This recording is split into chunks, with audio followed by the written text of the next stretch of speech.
Horror Madness with Deb and Dana. This episode is a little bit different. We dug into our vaults and pulled out our very first recording. We did not even have a name yet. We were not Horror Madness. We were just recording with our good friend Amber, talking about the movie Barbarian. So it is a little different than our normal podcasts, but I really do hope you guys enjoy it. If you want to find us, you can find us on TikTok and Instagram at Horror Madness 93, and we are Horror Madness on Facebook. And you can email us at horrormadness93 at gmail.com. We would love to hear from you and love to engage. So, all that being said, I really hope you enjoy this episode. Hey everybody, we're here with Amber Hello. and Madam Deborah. Hello. We watched Barbarian. Barbarian. What'd you think about Barbarian overall, Amber? Overall, it's not like one of those classic horror movies where, you have your Michael Myers or your Jason. This was a movie that kind of went really deep with some of people's personality flaws, as you would call them. Wow. And the movie had a great way of creating how horror can be makeup and glam and blood and guts and all that, but at the end of the day, some horrors are actually within. We have our own horror stories. So I think the movie exacerbated how a lot of our horror within and darkness can be used as a real terror. Wow, very well said. Very well said. Hey, old Debbie, what do you think about it? Goodness, I don't even know how to follow that. No, it was a great, as far as like, there's a great monster, there's a great antagonist, who's actually kind of empathetic and I don't think the protagonist is really the bad guy in this movie. I mean, I guess that's kind of the point, I think, of the movie. So, yeah, I thought it was pretty freaking good. Yeah. Yeah, that's my feelings on it. A lot of less words than Amber, but pretty much it was a pretty good movie. All right, so that thing started off. We got that little shot where there's like the screams and horror and stuff going on, and then like as it gets close, it gets into the car, and like it just goes back to normal, which is a recurring motif of clashing bright and happy and horrible things happening at the same time. So we get into the car and she's just like getting an Airbnb. Yeah. That's all she's doing. And there's no screams and nothing horrible. Her boy Marcus is calling. We never really find out who Marcus is. We can only assume that it's an ex-boyfriend or... I kind of assumed it was an ex because she was like, quit fucking calling me. Yeah, I mean, obviously, so I guess so, but it never really goes into that. Maybe it should have, maybe it shouldn't have, I don't know. Then we got a little pan out to Detroit, the little suburb of Detroit, but it's too dark and you can't see anything. No, it looks like a nice little neighborhood. You see like the frames of the houses and the cars and the driveways and... Also, I feel like it's impossible to have driven there with headlights on and not seen what the entire neighborhood looked like. Absolutely. But whatever, that's cool. She didn't want to drive with her brights. Yeah, well. Did you guys even pick up on the fact, and I think this reigns true, literally, but the element of rain itself brings on this extra deep dynamic, and anyone who's ever driven down a road and it's really rainy, you can't see. No. And everything is just glistening. That's true. But you can't really see. And it wasn't until the next day when it's, light outside that she's really realizing, oh, this is what this place looks like? Yeah, I mean, I don't know. I still feel like I get what you're saying, but like still just driving down a... Yeah. Like, I've driven down some roads in Atlanta that were like the sketchiest places ever that I should not have been driving down. And at no point was I ever like, I don't know, maybe I'm in a happy suburb and this place is awesome. I was like, no, this is a shithole and I shouldn't be here. And she even stopped in front of the house and was on her phone and was calling. And even after she went up to the door, like, she came back to the car and was looking around. And I feel like you would notice.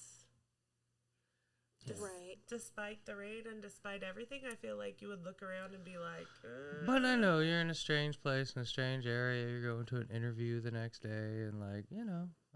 I think you're in Detroit. But I think the whole purpose was she was so fixated on finding this address, getting checked in. It was raining.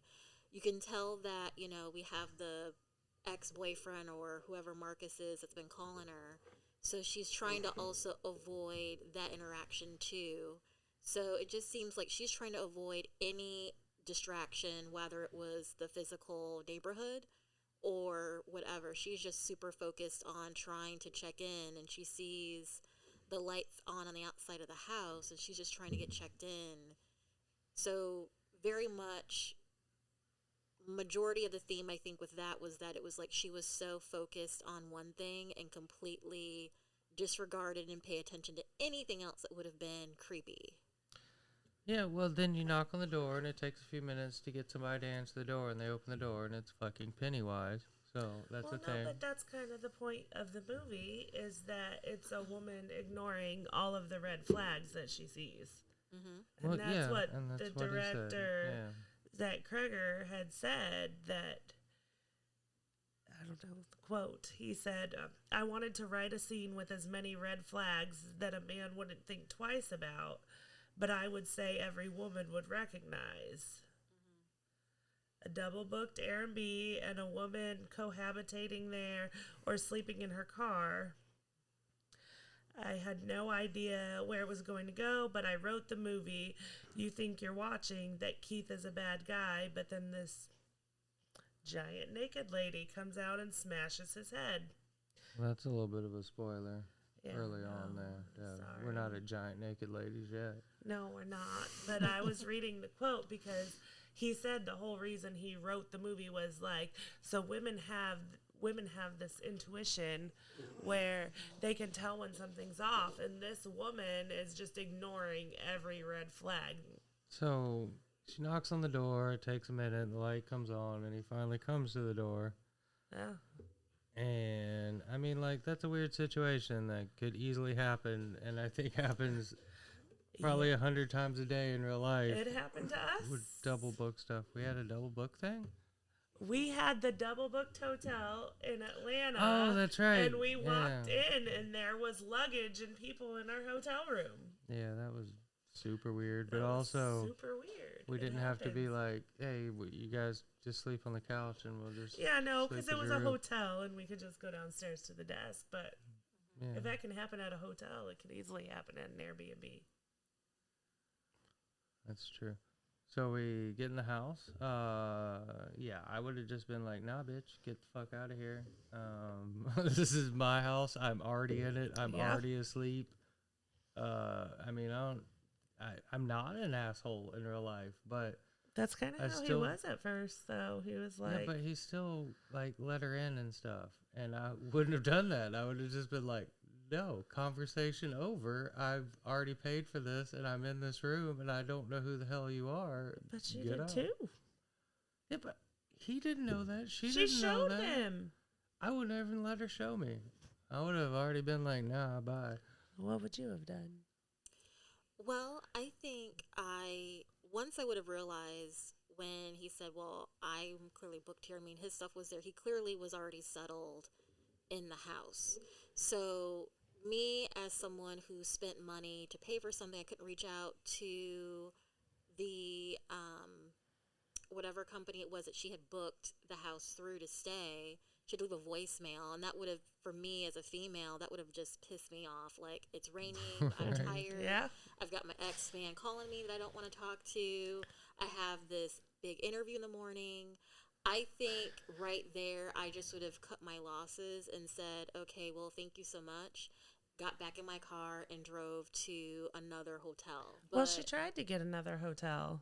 And that's another issue, Well, too. It was the way that she did it. It's like, for me, when I look at a hotel, there's so many. And in Detroit, yes, it is a very challenging, trying to find a good enough area. Yeah, she wasn't worried about areas, Exactly, obviously. so- but also, like, it's downtown Detroit. Yeah. You can't tell me that one medical conference It- filled every hotel in the entirety of downtown Detroit. Well, like, she didn't even try after that. She called one hotel. right. Yeah. And then he was like, oh, there's a conference. And she was like, oh, okay. Yeah, but Which is another one of those red before flags. that even happens, she walks into the bathroom. Yeah. We get our first super ultra close up of a toothbrush for no apparent reason. Our first of Yeah, a couple, toothbrush. three. Freaking look at this toothbrush. It means so much. And maybe it does, and I just missed it. And like, I don't understand why that toothbrush was so important to zoom in on multiple times. All right, so we get a little zoom of his bag that may or may not have Astroglide in it. But Yeah, if no, it's there not Astroglide, I think it was still Asper cream, maybe? It was an Asper I something. think it was. I don't think it was branded Astroglide, but it was like Astro, Astro Yeah. and then something. something that I think was meant to evoke the feelings of he had lube in his bag. Yeah. No, absolutely. That's weird and shit. First thing I picked up on, at least, but hey. So yeah, course it at that is. point, I would have just gotten on one of the hundreds of websites that exist that tell Kayak, you how many Expedia, rooms. Right. Priceline. Like, yeah, why would you not? Why would you call a hotel? I wouldn't even call a Just hotel. go to why would one. you call a hotel? You would Go just to book one. it. You just go on your phone and you just I make mean, the reservation. it would take all of 15 seconds to check Yeah. every hotel for 100 miles and see which one had an available and room. to really know, well, I think it's maybe because I worked in the hospitality industry, but I've always known, which is why I would never call. If you ever call an establishment when there's, let's say, a lot of bookings, management is going to say, no, we don't have any rooms available because they're like going to freak out and not want to overbook. However, if you book online, they can't tell you no without finding another place to stay. They'll walk in another hotel. So there's all this other stuff that normal people wouldn't know that don't work for hotels. But needless to say, I would have just made the reservation somewhere else, even if it was outside of Detroit. And Right. Yeah, would've I would have been made- gone. 20, 30 minutes away. You know, Cool. I would have rather slept, in a McDonald's parking lot with all the lights blaring. So I think this is the baseline of, what's her name? Tess. Tess. I think that's the baseline of Tess's stupidity, Yeah. which is, I mean, it's a horror movie, and like pretty much all horror movies are just based on the main characters being too dumb. stupid to do anything right. That's kind of like the first a noting of, hey, she couldn't do anything intelligent if her life depended on it. Yeah. So then we go to we got our sheet situation, which I feel like is a little bit weird. She's like, I'll sleep on the couch, and he's like, no, you'll sleep in the bedroom, and like not in question. Like, oh, that's cool, whatever. He's He's a gentleman. a gentleman, but like that's still a red flag. Like, who the fuck says some shit like that? It's probably creepy as shit. Yeah. But my issue here, She was willing to sleep on the dirty ass couch. And she's just she's gonna like, sleep on a dirty ass couch. That's fine, no worries. but not I in your car. don't sleep and use sheets. Right, but if I'm getting in that bed, them sheets better be washed. Yeah. Yeah. Like, okay. So, whatever. So, he tries to make her some tea. She doesn't drink it. I mean, I don't blame her. I don't blame her. I wouldn't have drank it either. Like, no, at all, under any absolutely not. circumstances. And then she goes back to the bathroom again, I think. We get another close-up of the toothbrush for no reason. Yeah, she was getting Maybe, ready maybe not. for bed, and Yeah. she kind of, because he had mentioned that he was gonna, maybe wash the sheets, and she, was like, it's whatever. And at this point, he is sitting very, almost creeper-like. The lights are on in the kitchen, but he's sitting with this weird look In on the his dark, face. romantically. With a small light Well, it's Bill on Skarsgård. with I mean, that's just what he two looks like. glasses for wine. Oh, yeah. And I think it's very interesting because you kind of get a small few second glimpse of the laundry room and there is no laundry being done. I saw it spinning. I didn't The see it laundry spinning. was spinning in the machine. It just looked completely, I don't know. Yeah, it looks super empty. Yeah. But it showed the laundry spinning. But I mean, who knows? Maybe that was like a filming thing. Maybe there was no actual laundry in there. They and it didn't was have just, any on set. Yeah, but Like, just like turn it it was on. We just got turn this. it on. Yeah. yeah. Yeah, he just had the Keith, right? Yes. Keith had a way where he had a lot of mystique to him. Mhm. Like it always seemed like energetically you had this feeling that he was hiding something. But they're sitting and they're having, he wants to have wine and she kind of declines it. No, she straight up declines it. Yeah, she's just not really feeling having wine because it's interesting because she's so suspicious, but yet she's putting herself in a big bubble of suspicion and not really doing much about it. Like she's on guard, but if you're on that much guard, I would wouldn't never be there. stayed. That to me, Right. to me that was just very surprising. And yes, it's a movie, but with all the suspicion that she was feeling, like you could just see Tess's whole. Well, that's the thing. With I the would have red never been flags. there. There's just red flags on top of red flags. I would have on top been of like, red yeah, flags. no, cool, thanks, And I'm then out. they bond because he's seen some documentary that there's literally no way he ever saw, and the odds that he's the person that he claims he is. Like, I don't know. I think the first logical thought there is, oh, you researched me before you got to this house before me.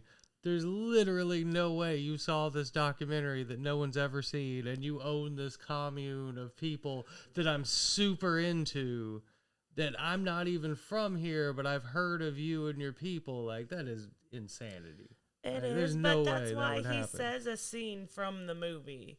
Because him saying, like, well, you should interview me. I've seen that movie, blah, blah, blah, blah, blah. And she was like, no way. And he's like, no, that one scene. And so he's obviously seen the movie. Yeah, but that's such a crazy stretch that anyone would have seen that movie that would be in that house at the same time. No, Like, it is, absolutely. Then we got the one of my favorite scenes of the movie, which is the putting the duvet cover on the sheet. Oh, I know you love that scene. So me and Deb literally tried this. We literally attempted it in the exact same way that he does in the movie. Shit don't work. It doesn't Shit doesn't work at all. You Nope. can absolutely, positively not put a duvet cover on a sheet that way, no matter how hard you try, because we tried really hard. I tried it, and Dana tried it. It's Neither one of us could do it. literally not possible and ridiculous, but like, cool, whatever. So then they go to sleep. Yep. Dude's having crazy nightmares. You see the first inkling that there's something crazy going on as she comes out of the bedroom. When the door opens. Closes.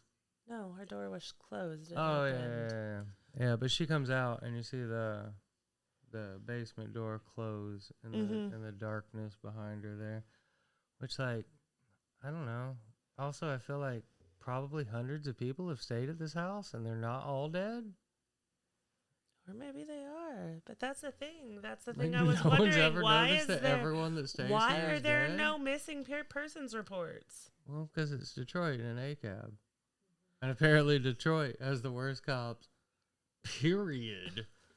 Well, I thought that was really interesting when her door opened and she woke up because clearly she had a lot in her mind. So she was probably light sleeping. If you were sleeping like dead as knocked, she would have never heard that door open like that. But when she hears that Keith is having clearly a nightmare, she tries to bring comfort to him to kind of like ease him because it was a very intense nightmare.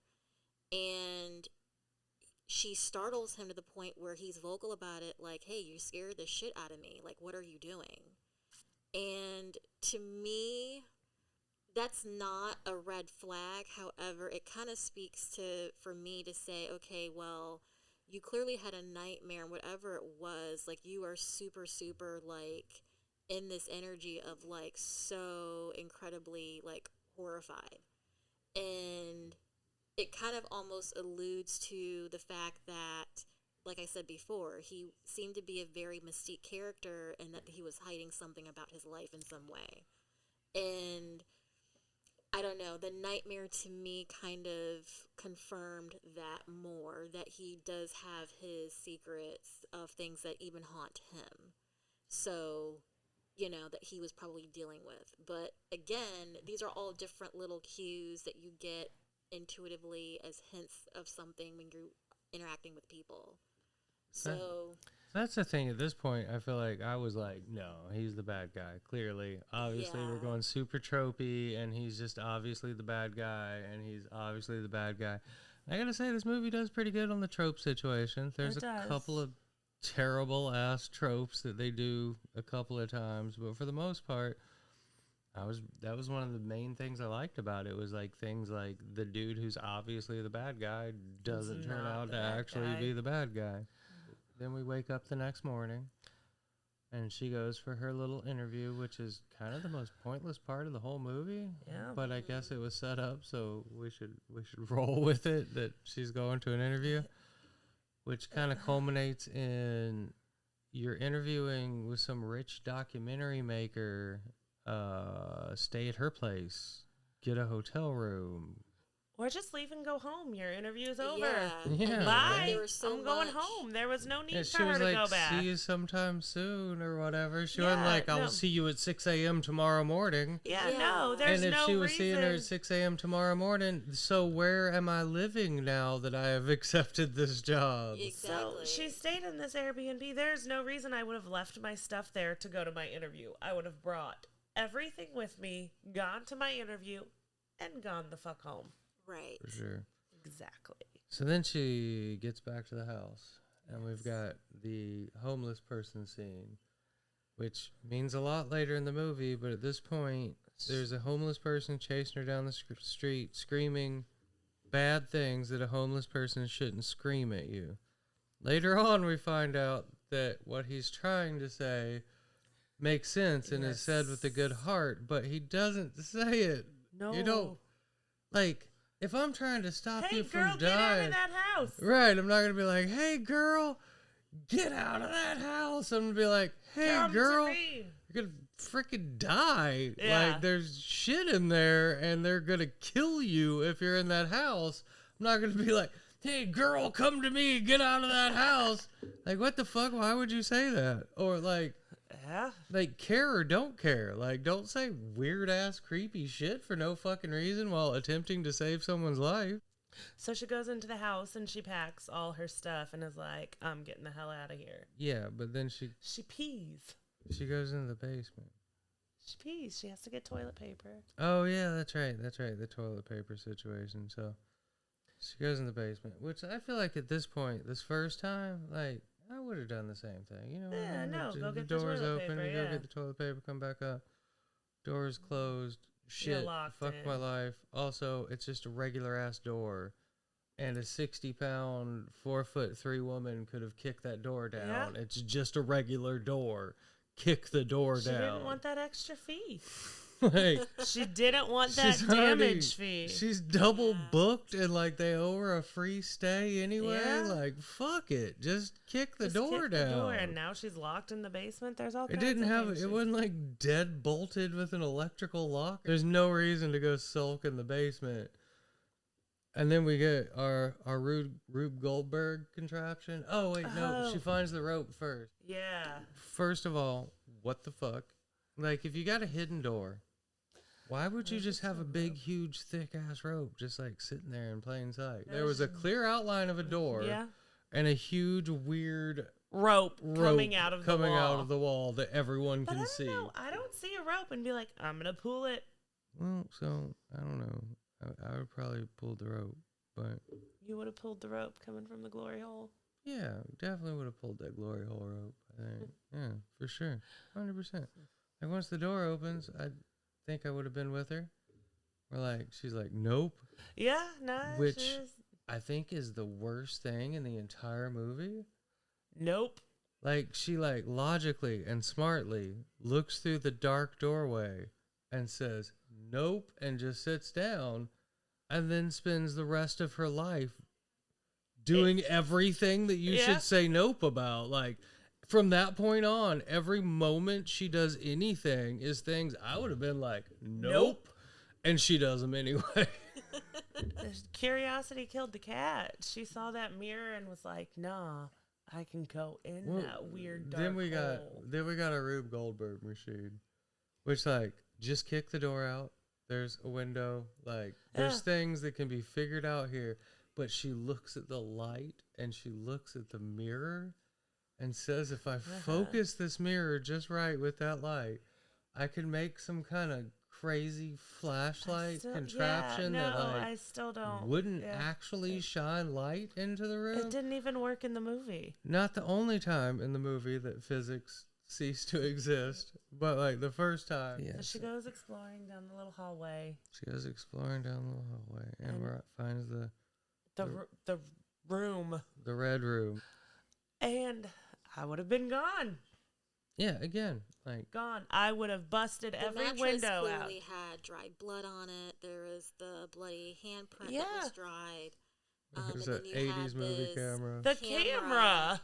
And the bucket. And a bucket. So right away, I don't care who you are, but after seeing all of that and witnessing all that you've witnessed in the past 2 minutes of her finding this lovely dark hall in this basement, that would have made me literally run and, go through the window, break the glass. I guess she did.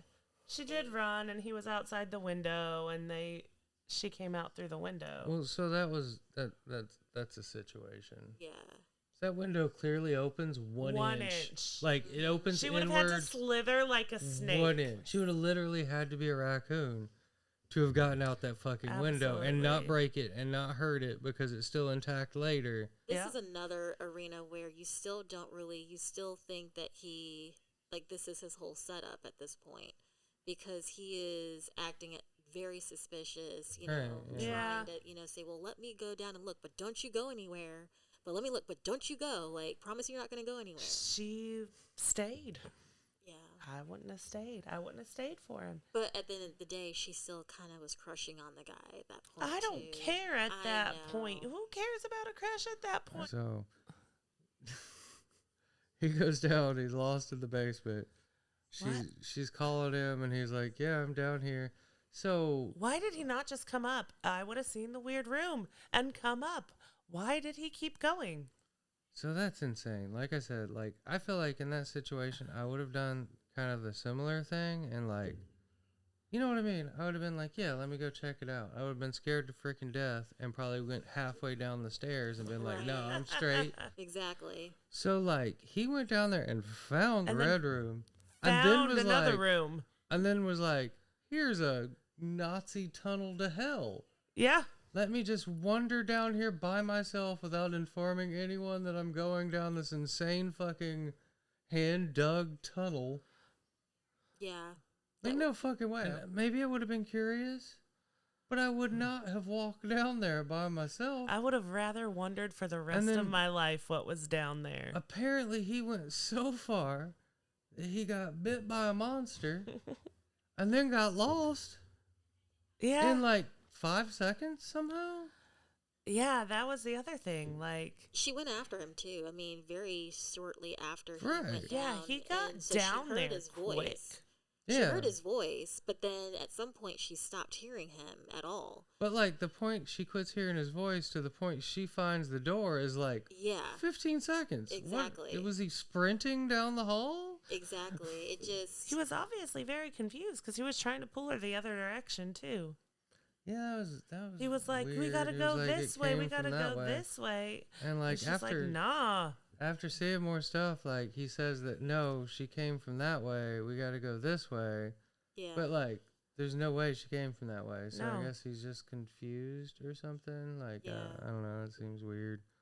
Yeah, I mean, my thing about it is there was a lot of she was still trying to figure out where he was, and so she kept calling from him, and he was not responding, and she still now she has no weapons with her at all. She's just there with her little what flashlight. Is it? Yeah, her flashlight. Yeah. And so she kind of proceeds to try to find him, and she's going down these dark steps into like this almost like a catacomb cave type situation. And she still can't hear him. And I just find that daunting because he wasn't communicating at all until he actually sees her face to face. Well, I'm sorry, but at this point, you still don't know who this dude is. Like, Exactly. this could still, he's not answering and it's getting creepier and creepier. Bye. Yeah.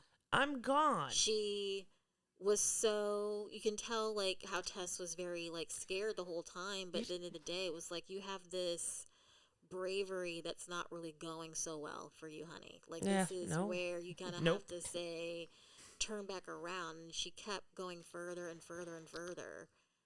It was your typical horror movie mistakes that But many him characters too. do. I still don't understand why he went down there. And I mean, after seeing bloody cages and stuff, like, just turn around. So I gotta say, at about this point is where I realized that a thing that I really respected about this movie, it does have one or two jump scares. Oh, it does. And I hate jump scares. Everybody hates jump scares. They're the cheesiest, crappiest thing ever. But I feel like at this point, about 5 different times, the movie has built up a jump scare for like 5 solid minutes. Yeah. It's like one of those, like, if you keep looking at the screen, you're gonna get a jump scare. Yeah. And then it doesn't happen. Yep. Like over and over. And they're like super intense, super long, like, jump scare is about to happen. Get fucking ready. And it's like, just like, no, it didn't happen. It didn't happen at all. And I love that about this Yeah. movie. Which also makes the, like, The 2 jump scares that there a lot. are even better. And now at this point, Keith, he's warning her, like, hey, there's somebody down here. We're not the only ones in this house, and we need to get out of here. And Tess is still kind of like, what? Like, like, there's like this all this hesitation she is experiencing. Like, she's not, like, basically, it's like, okay, let's move, let's go, let's run. At that point, you now finally see this creature. Mm-hmm. And you don't really get a big glimpse of them. You just kind of see this feminine figure that isn't really normal. So now we see this zombie morphy looking creature that is now we're getting, okay, so this may be why the house is so creepy now as an audience you are seeing this figure. And of course, this figure attacks Keith, and then that's kind of where things go blank, and then it transitions into this, goes back in time about the neighborhood before it became the way that it was. No. Not It at That's all. goes right. to Justin Long. Justin Long's. That's right. He was driving in the car. Then we've got our first full-on point of horror and terror, and like the movie is really ramped up to the extreme level, and then it's like, oh, happy Justin Southern Long, California, and- yeah. Justin Long singing and bullshit. All right, so we're at that weird juncture at the movie where it changes from like a great horror movie to something else, and I think they should have just ended the movie right here. That should have been the end of the movie. It should have been like, hey, this was like the greatest 30-minute movie you've ever seen in your life. Instead, we get Justin Long bebopping in a car. Justin Long bebopping in a car to some song I've never heard of called Ricky Tikki Tavi. Being Justin Long. Justin Longing it up. Justin Longing it up. And so I was reading about stuff, and apparently the song is super deep in the movie and really important. And it's like he's all singing and happy, but like the actual lyrics of the song are about, I don't know, being a piece of shit or something, essentially. So the movie goes from fucking amazing and hardcore to just happy and bright, and It's like a whole other movie yeah, at it's like this point. a whole other movie, and you don't even know what's going on at this point. So and Justin Long gets a phone call. I feel like the phone call is a bit weird because like it starts off and they're all like, "Hey AJ, what's up?" Yeah. And then they're like, "And you're fired, and we all hate you." Yeah. I feel like you don't start a phone call like that with. Yeah. That's a whole thing. That's a whole other plot in the movie that doesn't really matter, but it does. Well, no, it's just to show what a piece of shit, or maybe He's What a- another seemingly nice what a guy. barbarian that he really is. I mean, it showed his arrogancy for sure. It showed how his main concern was the fact that like he was losing money. It's almost like he completely avoided the fact of what was happening. He was just concerned about his assets at that point, and he knew that he was losing everything. So he, at this point where the movie ties into this house in Detroit, is that he's going to try to figure out how to liquidate his assets. So then he's off to Michigan. So they say there's an important plot point where he says don't talk to the chick that's threatening him and everything. Don't talk to her. But it's a important plot point. Also, I wrote here at this point, which I feel like is a bit early, but like we're getting there, and like we're spoilers. We're not doing non-spoilers. Yeah, sorry, we are spoiling motherfuckers. So like, yeah, like how does he own a house that the dude still lives in that never moved out but of? we haven't even gotten to the dude. I know, that's the point. So That's it's kind of a bad order. yeah. So whatever. This Anyway. movie, it's great because it's like 3 movies in one. There's like 3 whole plots going on. Well, it's like Act 1, 2, and 3. Oh, yeah. But Act 1, 2, and 3 could also all be standalone movies. in Oh, their own right. Like, absolutely. you've got your Airbnb situation. the That's Justin an amazing Long. movie. And then you got your Justin Long situation that's not as good of a movie, but still a good movie. Yeah. And then you've got your climax, which things go a little bit off the rails. Yeah, and, they do. You know, ignore physics and anything that's reality. All right, so we got Justin Long gets back to the house. Yes. And I think the most important part of the entire movie is he finds multiple suitcases, there's doors open, there's lights on. But what gets him is that goddamn toothbrush. So let's say you're dating someone, right? And everybody knows that when you start dating someone, like, you know that you're in good when you leave your toothbrush.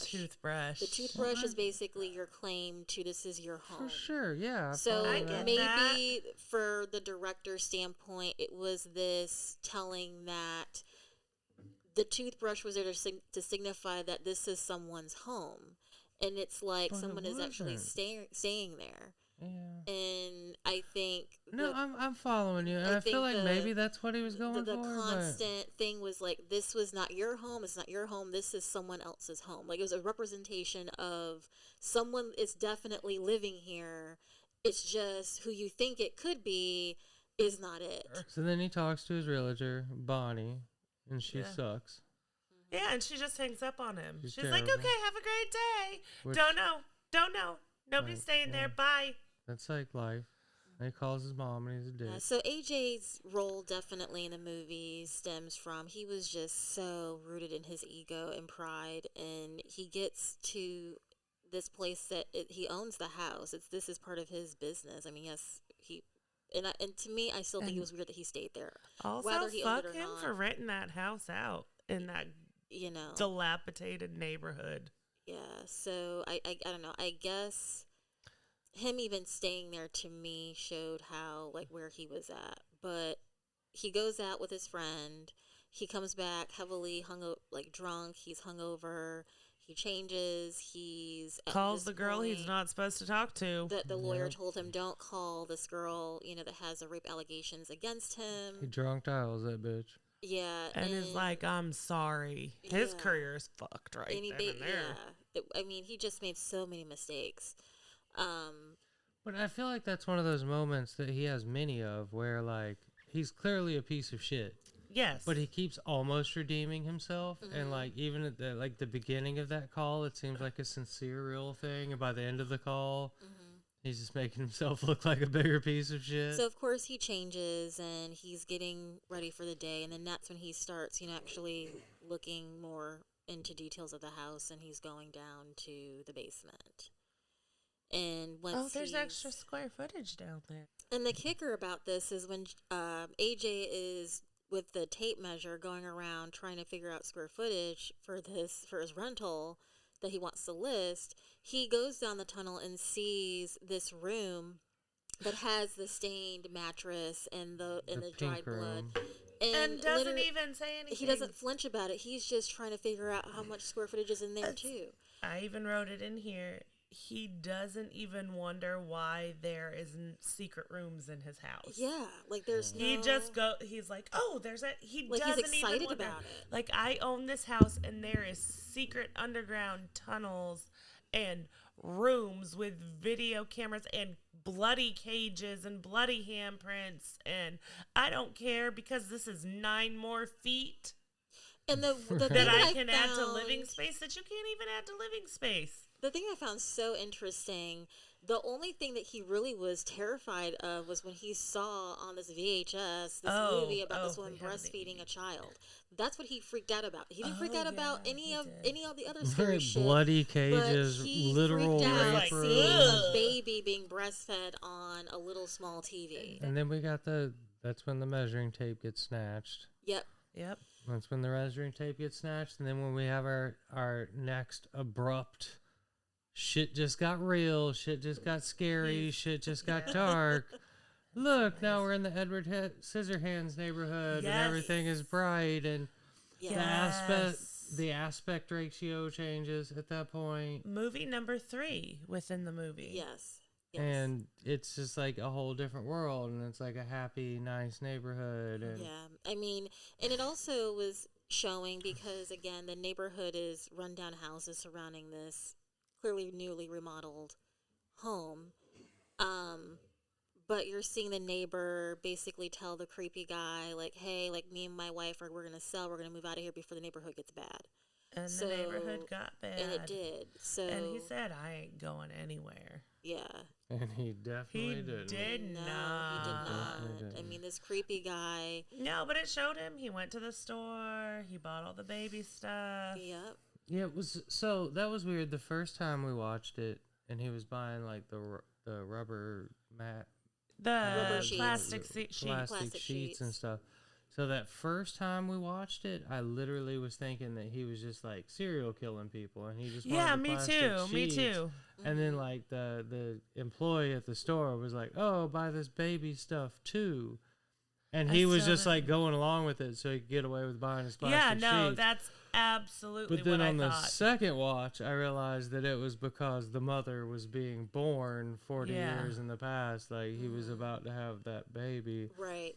But she's lactating. He had more babies. She couldn't have been the first one. I don't even think that was her that was born. I don't think she was that old. She was 40. According to the homeless guy who'd only lived there for 15 years. So that doesn't make sense that he would know that. But I think he said it was inbreeding upon inbreeding upon inbreeding that turned her into what she was. Right. Well, yeah. And I also think, this feminine figure, as I had called her earlier on in the movie, but she had this. I don't know if the other babies had died or what the story was, but she kind of made people that she would basically captivate and made them as her children. Mm-hmm, yeah. And they clearly didn't survive for whatever reason that was. So you never got, I don't think those were the only victims. I think anybody that stayed there would have ended up a victim, but I don't think anybody I think the first person to figure it out was Tess that was like, oh no, like. Yeah. Because if you strayed from what the mother wanted, she ripped you in half. Mm-hmm. If you drank her baba and, let her boop you on the nose, she loved you and would protect you over anything. Like, she was just being a good mom. I mean, other than, like, ripping people in half. But well, yeah, but that her entire point was she was just trying to be a good mom. Yeah. Anyway, here we go. So we got Richard Brake. Kidnapping I have women. no clue what his name is in the movie. Does he even Frank. have a name? Frank. Oh, Frank. Frank, that's right. Frank. His name's Frank. There was so much that wasn't said that you kind of had to like almost make up your own storyline of what it could have been. Which is cool, and I always dig but that, you knew, but you clearly knew that out of all the other victims, that one of the victims had a child birthed by Frank, The one in the yellow flower dress.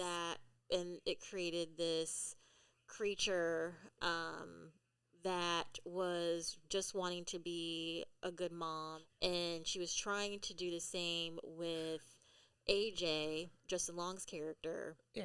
And he wasn't taking that bottle for nothing. Well, so that's the thing. Here we go. We go back from the super bright, happy, weird 80s. Which it never aspect shows. radio thing, It never shows him ratio thing. kidnap her. It never shows what happens with that. You only know what happens later when you see her dress, and you're like, oh. Or he goes back in the house and you hear another screaming woman. I literally never noticed that dress thing. Oh. I thought it was So- just proving that he did things. But No, I guess no, it it makes was more the- sense. yeah. So, yeah. Yeah, so, Oh, also, when he was buying that baby stuff, he bought that VHS tape. Yeah, the breastfeeding tape. yeah. So, like I said, I mean, it had, like, there were certain things about it that were very, very quite interesting. It was just, like, you're trying to figure out, okay, well, what's this and what's that, and that, it kind of gave you so many questions in your mind Yeah. that you had to answer for yourself. Which is good, and I love that. I really do. I think that's great.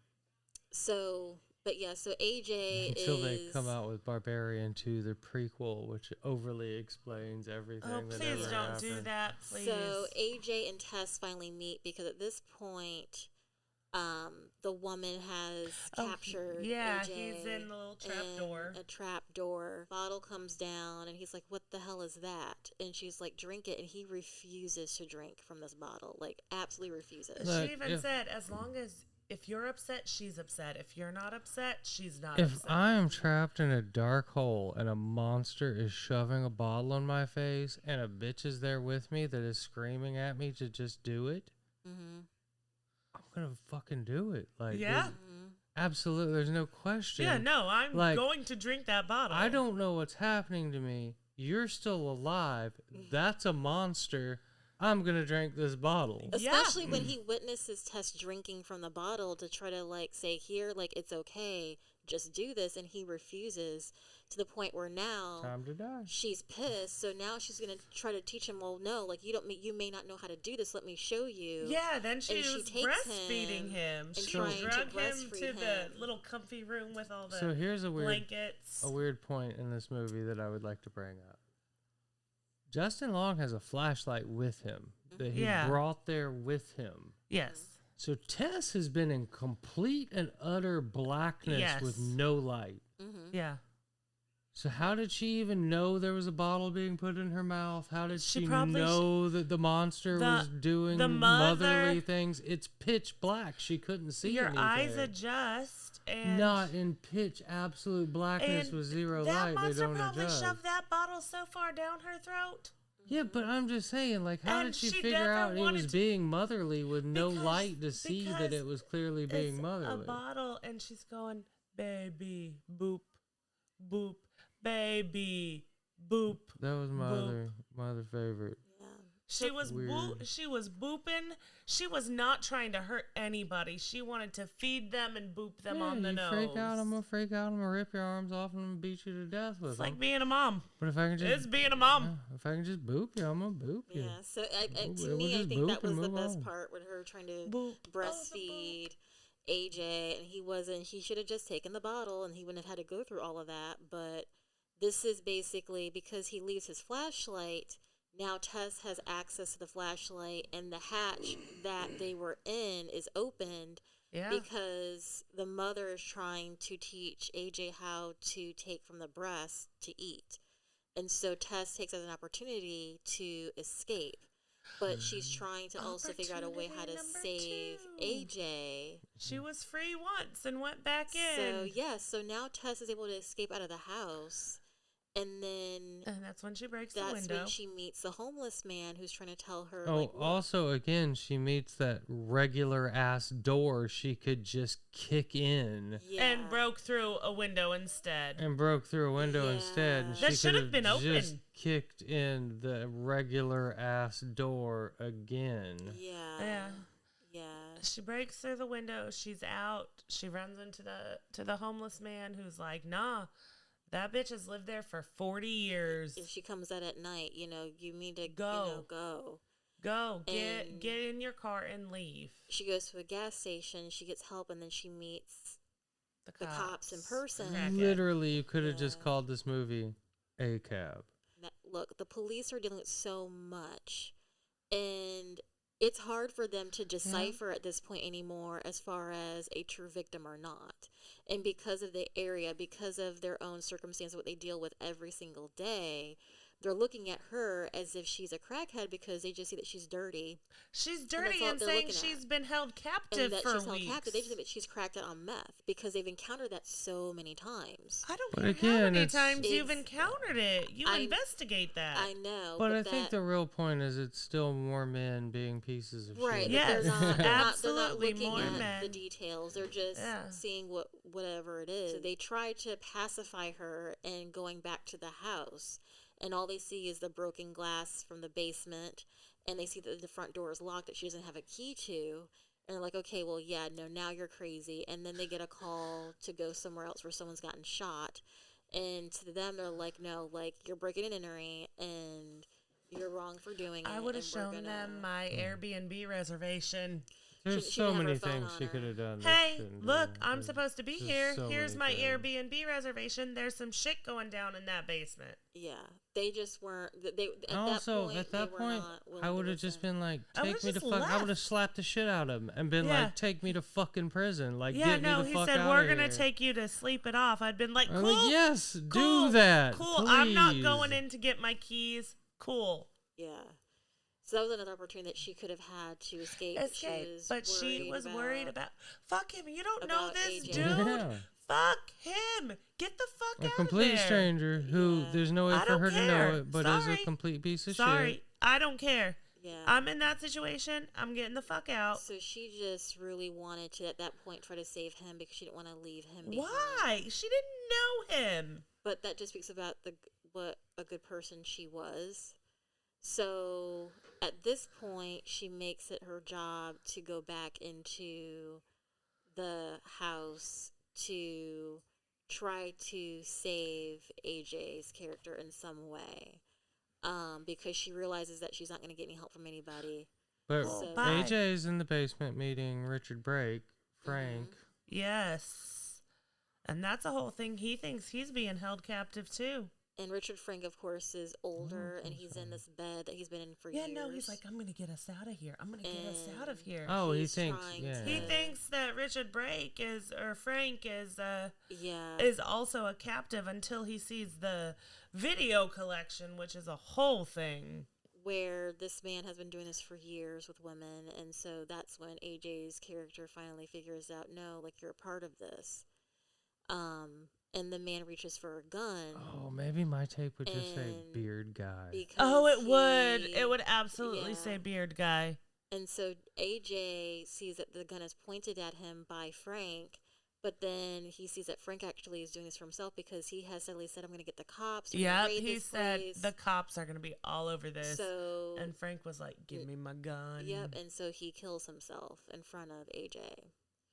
So, Which good. Cool. at this point now, Tess Sorry, not sorry. is trying to get back, and she finds her keys, and now she gets in her vehicle, and she sees, at this point it's nighttime, She sees the mother. the mother out trying to get her, and then she rams the woman, tries to pin her to the house, Which, why didn't she die? and So- She's not a supernatural being. So that's a thing, isn't she? Is she? Isn't No, she? she is an She inbred appears child. to be Michael Myers or Jason Voorhees. know, at and this that's a weird point, where she thing, just but can't die. Because She we're got about to get to the run point where the over. homeless guy meets up with Tess and Justin Long and tells them that her father Frank, she is like generations of inbreeding. So I love when the homeless guy says she's a copy of a copy of a. She's a copy of a copy of it. No, every time we've watched that movie, I start singing that song in my head. It's totally. I'm Song. singing. So Nine she Inch goes Nails. back It's a in copy Tessa's of a character to try to get AJ and save him, and then because she thinks that the mother is dead, and Oh, she's that's not. that's when AJ has a gun because Frank killed himself with it, and then he doesn't see that it's Tess, and he shoots her in the stomach. Yeah. And figures out, oh no, this is her. So then he gets her up, and they try to escape together out of the house. Then they go to the watchtower because that's where the homeless man said that he would be. And he brings them in, and that's when he tells them about this woman and about the family a little bit. Why would you be there even as a homeless dude? If you know that bitch Yeah. is there, what? Go She's a left couple him blocks away. But why Who did all of a sudden, cares? also, why the hell did all of a sudden she decide to bust into that water tower? She never has before. Because her Yeah. baby's there. Yeah. That's So she helicopter goes mom. in, she kills the homeless man, and Justin Long and her go up the stairs on this watchtower. Hold on, let's not forget the point that there's a fence that they could just climb over, but apparently but barbed wire. it's an invisible wall like in a video game, and like He's in like, real we can't life, go over barbed if wire. I have a choice to run up an unescapable water tower when I get to the top, or I'm gonna get cut the fuck up by barbed wire and climb over the bar. 1,000%. It's not an invisible wall that you can't get over, and No, a water tower you can do nothing but die on top of. I am taking the Right. I'm barbed grabbing the barbed wire. wire with my hands and my teeth absolutely 1,000%. and getting shredded to pieces and jumping over the barbed wire. It's that or face the mother. I'm taking my chances with the barbed wire. Yeah. Absolutely. But here we are. But up yeah, on here top we of the are. water tower for no reason because they always run upstairs. Why is that's a trope? Horror movie trope. It's a horrible, stupid and I trope. hate it One of my every least favorite time. ones ever. In every movie, why run upstairs? Never. Never. You can't get away from anything by Upstairs. running up any Don't do it. stairs. Like that's not how anything works. No, you're just trapped. And this scene in the movie, I think, by far shows even more of how now. There are some areas where you kind of feel bad for AJ. Yeah, he's a dick and, whatever. But this scene kind of ruins everything because she clearly has been shot, so she's down for the count a little bit, and he knows that Mama Bear's coming up the steps. So we totally skipped over her getting shot. But No, Amber talked about it. I said she got Yeah. shot. Oh, Yeah, well, I skipped AJ. over it mentally. yeah, you did. Oh. So, he then, knows that he wants to try to escape and to slow her down. He figures, well, I'm going to throw you off this watchtower. Yeah, he's like, to slow you down. we That way I can't can get escape. away, That we but can't both I do it. can. So, but he can. And so he throws her off, and then Mama Bear goes and jumps right off the tower after her. Let's suspend all disbelief and belief in physics and science and anything that makes sense Yeah, on Earth. absolutely. Because Yeah. how did she go off the She roof couldn't. 5 seconds after her and end up underneath Absolutely, her? positively. There's no absolute. That is one determined no helicopter mama way monster. You could do that. She was period. saving her baby. It is She's not even the bad guy. utter I'm insanity. sorry. I love weird mama. So AJ goes down, and he sees that somehow Mama Bear got underneath her. And then he sees that she's still alive. Well, Mama Bear, guess what? Still is not dead yet, folks. Oh, but Michael Myers yet again. But AJ is still coming up with all the excuses in the book. I had no choice. I had no choice. Yeah. I knew you would make it. Yeah. Oh, you're alive. I'm gonna rescue you. Yeah, that let me was the yeah. kicker. I'm gonna save you. So it right away proved a point, too, that you can figure that, yes, you probably raped that woman. And so it's just obvious yeah. now more than ever that you're just trying to save your own ass. So here we go with I haven't actually seen the Jeepers Creepers remake, but I know Justin Long is in it. And I also have to assume that he probably gets his eyes poked out because it's Jeepers Creepers and Justin Long's in it. So here we are. Justin Long getting his eyes poked out. to But that death. is an amazing scene. That was done very well, I feel Yeah, like. so Mama Bear gets him real good. Not only does she poke his eyes out, she rips him in half by his noggin. Yeah. And it looks great. Yeah. No, it it's looks amazing. And It you is see amazing. this scene where Tess is here hurting, and this creature is showing motherly love to her. Let's go back to the house. She's pointing to the house, and Tess is Like, just no. like, I'm not going back. So that's a thing here. Another little thing.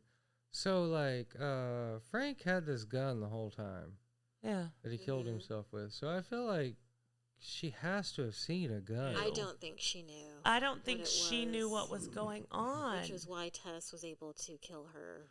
So, second question involving that. So Tess shoots her in the head. Yeah. But we've already got 2 Michael Myers situations going on. Exactly. I know, and it's never made sense because this isn't a supernatural being. This is Well, just what? The only thing that makes her not a supernatural being is that she gets shot in the head and dies. Everything else points to her being a supernatural being. But what if she gets shot in the head and isn't really dead? Yeah. You know what I mean? That's part 2. But I mean, yeah, but that could make for a sequel of Bar- Barbarian here. But I feel like in my head right now. Barbarian 2, what are they gonna call it? I don't know. But Mama returns. Viking 3? Viking. Viking 3, boy. Barbarian 2. Well, so that about wraps up Barbarian. Yeah. Did you like it? Oh, yeah, fucking loved it.